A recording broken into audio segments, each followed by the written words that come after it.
తే తాతయ్య తీసుకునే నిర్ణయం మన మంచికే మమ్మీ. అయినా గురువుగారు చెప్పారు విన్నావు కదా! తప్పు నా వల్ల జరిగింది కాబట్టి ఇంట్లో ఒక శుభకార్యం జరిగితే నా జాతకం మారుతుందని గురువుగారు చెప్పారు.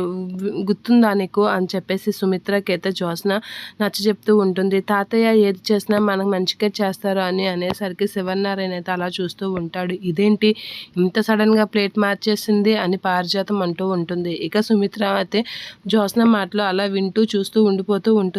అవును మమ్మీ, తప్పు నా వల్ల జరిగింది కాబట్టి ఆ అరిష్టం మన ఇంటికి తగలకూడదని తాతయ్య ఈ నిర్ణయం తీసుకున్నారు. ఖచ్చితంగా ఈ నిర్ణయానికి అందరూ కట్టుబడి ఉండాల్సిందే. జ్యోత్స్న దీప పెళ్లి చేయాల్సిందే. మీ అందరూ కలిపి నేను చేసిన తప్పుకి అత్తయ్య వాళ్ళ ఇంటికి వెళ్ళి క్షమాపణ కోరారు అని చేయాల్సినవన్నీ చేశారు. కానీ అది వర్కౌట్ అవ్వలేదు. కానీ తాతయ్య చేసింది కూడా మంచి పనే కదా! శుభకార్యం చేస్తే ఇంట్లో మంచి జరుగుతుంది అనేటప్పుడు తాతయ్య నా కోసం ఈ నిర్ణయం తీసుకునేటప్పుడు నువ్వెందుకు మమ్మీ కాదంటున్నావు అని చెప్పేసి జ్యోత్స్న అంటూ ఉంటుంది. తాతయ్య తీసుకున్న నిర్ణయం ఓకే. కానీ తల్లిదండ్రులుగా మేము కూర్చొని పెళ్లి చేయడమే నాకు ఇష్టం లేదు. నేను పెళ్లి చేయొద్దని చెప్పలేదు. కానీ తల్లిదండ్రులుగా మేమొద్దు అని అంటున్నాను.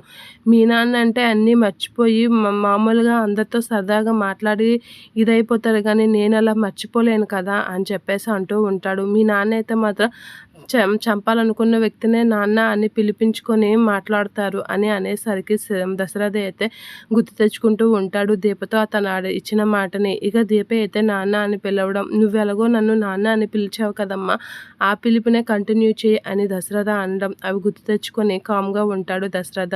నేను అలా ఉండలేను జ్యోత్స్న, పెళ్లి చేసినా సరే తల్లిదండ్రులుగా మేము ఒప్పుకోము అని అనేసరికి ఏంటి అమ్మ, తాత తీసుకున్న నిర్ణయానికి నువ్వు అడ్డు చెప్తున్నావా?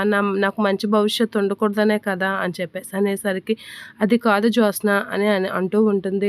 అలా అనేసరికి సుమిత్ర అలా అనేసరికి ఇక నా కోసం నువ్వు ఒప్పుకో అమ్మ, తాతయ్య ఇదంతా చేశారు. నా తాతయ్య నా కోసం ఇదంతా చేసేటప్పుడు నువ్వు ఆ మాత్రం నా కోసం చేయలేవా అని జ్యోత్స్న అయితే సుమిత్రని ఒప్పిస్తూ ఉంటుంది. ఇక సుమిత్ర జ్యోత్స్న చెప్పిన మాటలకి ఏం చేయలేక ఇక కామ్గా అలా చూస్తూ ఉండిపోతుంది.